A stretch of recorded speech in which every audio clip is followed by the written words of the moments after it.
कहते हैं कि दुनिया में मन सबसे ज्यादा शक्तिशाली चीज होता है। अगर किसी चीज को तुम पूरे मन से चाह लो तो तुम उसे हासिल कर सकते हो। यह मैं नहीं कहता, यह सभी महापुरुषों का कहना है। लेकिन अगर यह सत्य है, यह सच है, तो हम जो अपने मन से चाहते हैं वह हमें हासिल क्यों नहीं होता है?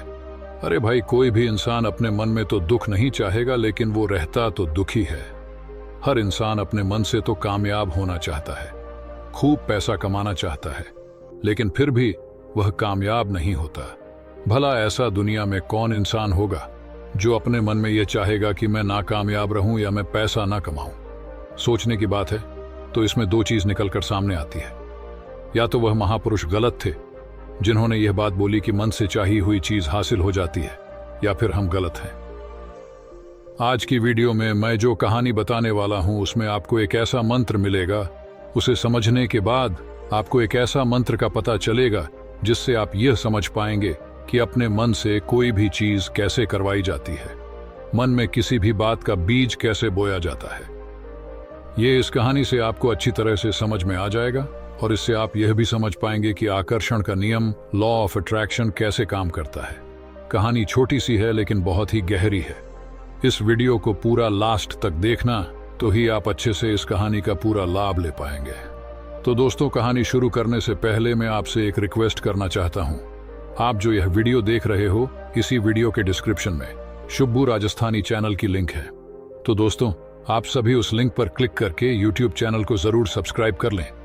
तो चलिए दोस्तों, कहानी शुरू करता हूं और समझते हैं कि मन का मंत्र क्या है। एक बार की बात है, एक आदमी के जीवन में सिर्फ दुख ही दुख थे। वह जो भी काम करता उस बेचारे का वह काम पूरा ही नहीं होता। घर में आता तो घर में क्लेश बना रहता, किसी से कोई मदद मांगता तो कोई उसकी मदद नहीं करता। ऐसा लगता था कि चारों तरफ से उसके ऊपर दुख का पहाड़ टूट पड़ा है। उसे समझ नहीं आ रहा था कि मैं इन दुखों से कैसे पार पाऊं। वह दिन रात यही सोचता रहता था कि अपने दुखों से छुटकारा कैसे पाना है। इसी कारण से वह रात में सो भी नहीं पाता था। उसकी आंखों के नीचे बड़े बड़े काले घेरे बन गए थे, जो इस बात का प्रतीक थे कि वह आदमी कितना दुखी है और कितना चिंतित है। कभी कभी तो उसके मन में आत्महत्या करने के भी ख्याल आते थे, लेकिन अपने परिवार की चिंता करके वह यह कदम नहीं उठा पाता था। वह इतना दुखी हो गया कि उसने निर्णय किया कि वह इन दुखों से छुटकारा पाकर ही रहेगा। इसके लिए चाहे उसे कितनी ही मेहनत करनी पड़े, कुछ भी करना पड़े, चाहे अंगारों पर चलना पड़े, लेकिन इन दुखों से छुटकारा हासिल करके रहेगा। ऐसे ही एक दिन उसने अपने मित्र से पूछा कि मैं अपने जीवन को कैसे सुधारूं। उसके मित्र ने उसे बताया कि तुम किसी बाबा के पास जाओ। बाबाओं के पास ऐसा मंत्र होता है जिससे सारे दुख मिट जाते हैं, जीवन खुशियों से भर जाता है और धन संपदा भी हासिल होती है। तुम किसी ऐसे बाबा को ढूंढ लो, बस तुम्हारा काम बन जाएगा। उस आदमी के मन में यह बात पूरी तरह से पक्की बैठ गई कि कोई बाबा ही मेरा दुख दूर कर सकता है, और इसीलिए उसे किसी भी बाबा के बारे में पता चलता तो वह उस बाबा के पास पहुंच जाता, उस बाबा को अपनी समस्या बताता और उससे उसका समाधान पूछता और कहता कि बाबा, मैं कुछ भी करने के लिए तैयार हूं, लेकिन मेरी इन समस्याओं से मुझे छुटकारा दिला दीजिए। आप जो कहेंगे मैं वह करूंगा, लेकिन मेरे जीवन को सुधार दीजिए। बाबा उसे कुछ टोने टोटके बताते थे करने के लिए, और बदले में दान दक्षिणा ले लेते थे और कहते कि यह टोना टोटका करने के बाद तुम्हारे घर में सुख शांति बनी रहेगी, बस इस टोटके को पूरी विधि के साथ करना। वह आदमी घर लौटकर पूरी विधि के साथ टोने टोटके करने लगा, लेकिन बहुत टोने टोटके करने के बाद भी उसके जीवन में कुछ बदलाव नहीं आया। इसके विपरीत उसका जीवन और ज्यादा दुखी हो गया। जो भी बाबा उसे टोना टोटका देता था, वह बदले में उससे दान दक्षिणा लेता था, जिससे उसका धन भी धीरे धीरे खत्म हो रहा था। इससे उसके जीवन में दुख और ज्यादा बढ़ गया। तब उसे लगा कि बाबाओं के पास जाने से तो मेरे जीवन में दुख कम होने की बजाय बढ़ते ही जा रहे हैं, तो मुझे क्या करना चाहिए? बाबाओं के पास जाऊं या ना जाऊं? फिर एक दिन एक आदमी ने उसे बताया कि तुम अपने घर में किसी पंडित को बुलाकर हवन करवा लो। हवन होगा तो घर शुद्ध हो जाएगा, कोई भी बुरी ऊर्जा होगी घर में तो वह घर से बाहर चली जाएगी। किसी पंडित को बुलाकर पूरे विधि विधान से उससे मंत्र उच्चारण कराओ, हवन कराओ, जिससे घर में सुख शांति आए। उस आदमी के मन में यह बात बैठ गई और उसने एक पंडित को अपने घर पर बुलाकर हवन करवा दिया।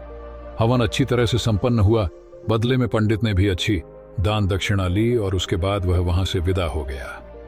लेकिन कुछ दिनों के बाद उस आदमी को महसूस हुआ कि उसके जीवन में अभी भी कोई बदलाव नहीं आया है। अब वह आदमी पूरी तरह से दुखी हो गया और ज्यादा परेशान हो गया। अब तो उसे लगने लगा था कि मेरे जीवन में से दुख कभी खत्म ही नहीं होंगे, और यही सोच सोचकर उस आदमी का बुरा हाल हो गया था।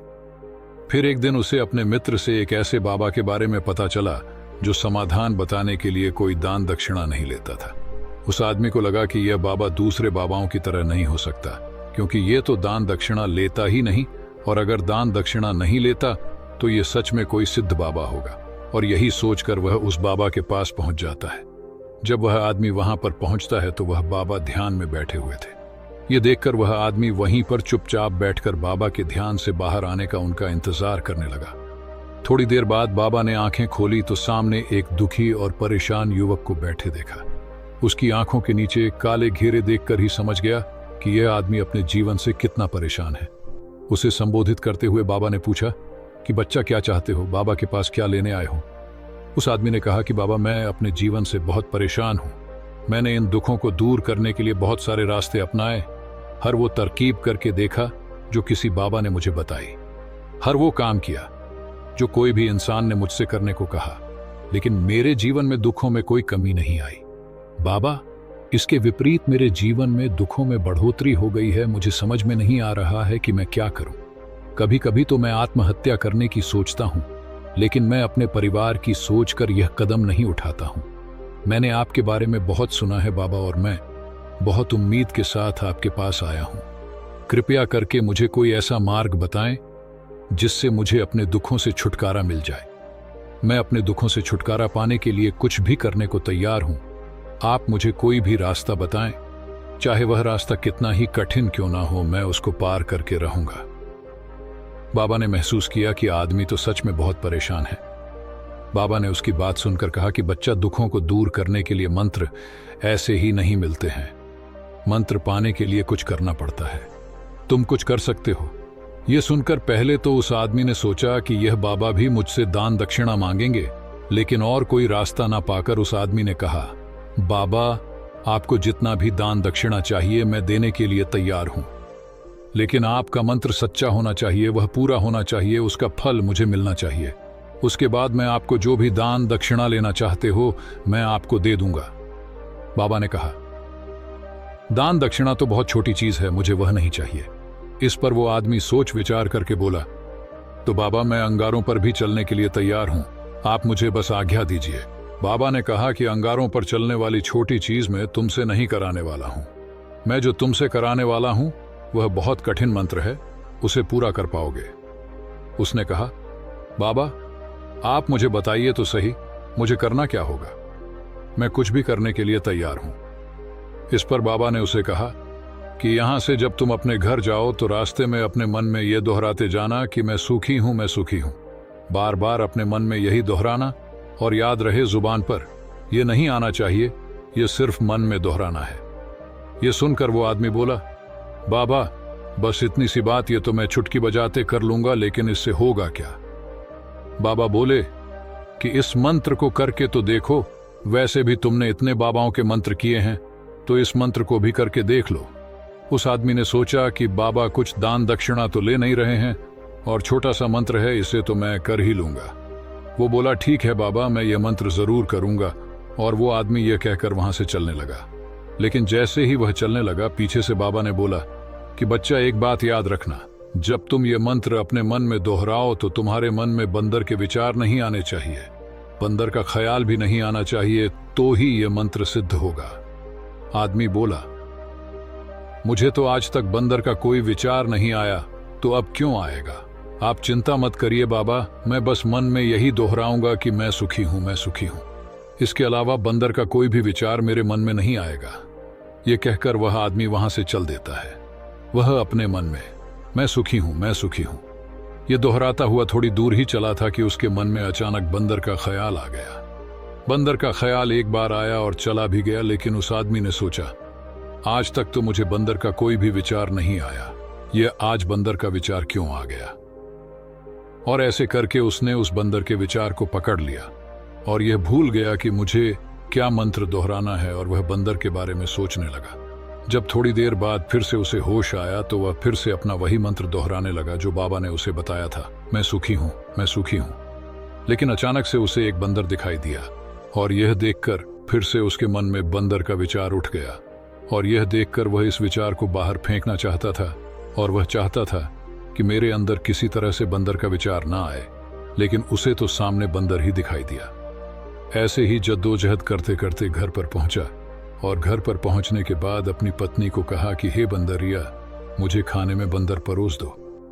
और जब उसे एहसास हुआ कि उसने क्या बोल दिया तो वह अपने बाल नोचने लगा और दीवारों में सर मारने लगा कि आज तक मुझे बंदर का कोई भी विचार नहीं आया और आज मुझे ये क्या हो गया है कि मुझे हर जगह बंदर ही बंदर नजर आ रहे हैं, ये कैसी माया है। यही सोच सोच कर वह आदमी रात भर सो नहीं पाया।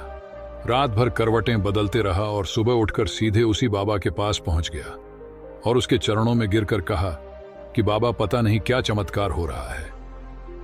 आज तक मुझे बंदर का कोई विचार नहीं आया, लेकिन कल से जब से आपने मुझसे कहा कि बंदर का विचार नहीं आना चाहिए, तब से मुझे हर जगह बंदर ही बंदर नजर आ रहे हैं। उस आदमी ने कहा कि बाबा, मुझे तो आपके पीछे पेड़ पर बैठा बंदर केले खाते हुए दिखाई दे रहा है, ये हो क्या रहा है बाबा।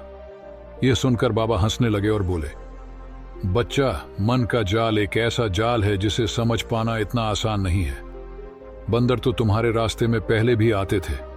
जब तुम मेरे पास आए थे तो इन्हीं पेड़ों पर यह बंदर घूम रहे थे, लेकिन तब तुम्हारे ध्यान में यह बंदर नहीं था, तब तुम्हारे ध्यान में सिर्फ दुख थे। इसके बाद बाबा ने उसे बताया कि बच्चा, हम जिस चीज से भी दूर भागना चाहते हैं वही चीज हमारे मन में बहुत गहराई से प्रविष्ट हो जाती है और हमारे अंतर्मन में समा जाती है। असल में हम जिस चीज से छुटकारा पाना चाहते हैं उससे छुटकारा इसीलिए पाना चाहते हैं कि वह हमारे साथ बहुत गहरे से जुड़ी हुई है और हम जितना ही उससे छुटकारा पाना चाहते हैं वह उतनी ही गहरी हमारे मन में बैठती चली जाती है और आखिरकार हमारे अंतर्मन में छा जाती है। ऊपर से तो हम चाहते हैं सुखी होना कि मैं सुखी हूं, हमारे होंठ भी यही बोलते रहते हैं, लेकिन हमारे मन में दुख समाये होते हैं। हमारे विचारों में, हमारे मन में दुख ही दुख दिखाई देते हैं। इसीलिए अपनी जुबान से बार बार ये बोलने से कि मैं सुखी हूं, हम सुखी नहीं होंगे जब तक ये मंत्र हमारे अंतर्मन में प्रविष्ट नहीं होगा। इस पर उस आदमी ने पूछा कि बाबा, लेकिन ये मंत्र हमारे अंतर्मन में प्रविष्ट कैसे होगा। यह सुनकर बाबा ने कहा कि बच्चा, अपने दुखों से लड़ना बंद कर दो। जब तक तुम अपने दुखों को दूर करने की सोचते रहोगे तब तक वो दुख तुमसे चिपके रहेंगे, तब तक वो दुख तुम्हारे अंतर्मन पर अपना राज बनाए बैठे रहेंगे। और जिस दिन तुम उन दुखों के बारे में सोचना ही छोड़ दोगे, उन दुखों से छुटकारा ही नहीं पाना चाहोगे, उसी दिन से तुम्हारे जिंदगी से दुख गायब हो जाएंगे। क्योंकि किसी भी चीज से छुटकारा पाने के लिए हमें उस चीज के बारे में सोचना पड़ता है और हम जितना ही उस चीज के बारे में सोचते हैं वह उतनी ही गहरी हमारे मन में प्रविष्ट होती चली जाती है। हम अधिकतर समय दुखों के बारे में ही सोचते हैं। हम यही सोचते हैं कि हमारे जीवन में दुख है और हमें इससे छुटकारा पाना है। इसी वजह से बार बार सोचने से वो दुख हमारे अंतर्मन में प्रविष्ट हो जाते हैं और हमें एहसास भी नहीं होता। इसीलिए अगर तुम दुखों से छुटकारा पाना चाहते हो तो दुखों से छुटकारा पाने के बारे में सोचना छोड़ दो, तुम्हें दुखों से छुटकारा मिल जाएगा। अक्सर आदमी धूम्रपान छोड़ना चाहता है, शराब छोड़ना चाहता है, सुबह अपने आप से ये वादा करता है कि मैं कोई भी गलत काम नहीं करूंगा, लेकिन शाम को जब लौटता है तो नशे में चूर होकर लौटता है। ऐसा क्यों होता है? जो हम सोच रहे हैं वह पूरा कर ही नहीं पा रहे हैं। असल में हम उस चीज को बहुत ज्यादा तवज्जो दे रहे हैं, उस चीज को बहुत ज्यादा अहमियत दे रहे हैं। जब भी हम उस चीज को छोड़ने के बारे में सोचते हैं तो हम उसकी इंपॉर्टेंस यानी कि विशेषता और ज्यादा बढ़ा देते हैं। हमारा मन उस चीज के बारे में जितना ज्यादा सोचेगा, शराब या धूम्रपान छोड़ने के बारे में जितना ज्यादा सोचेगा, हमारा मन उतना ही उस चीज के पीछे ज्यादा भागेगा। हमें उस चीज से लड़ना नहीं है बल्कि बिना सोचे गुजर जाना है। और अगर हम इस मंत्र को समझ लेते हैं तो हम अपने जीवन में जो भी पाना चाहते हैं उसे अपने अंतर्मन में डाल सकते हैं।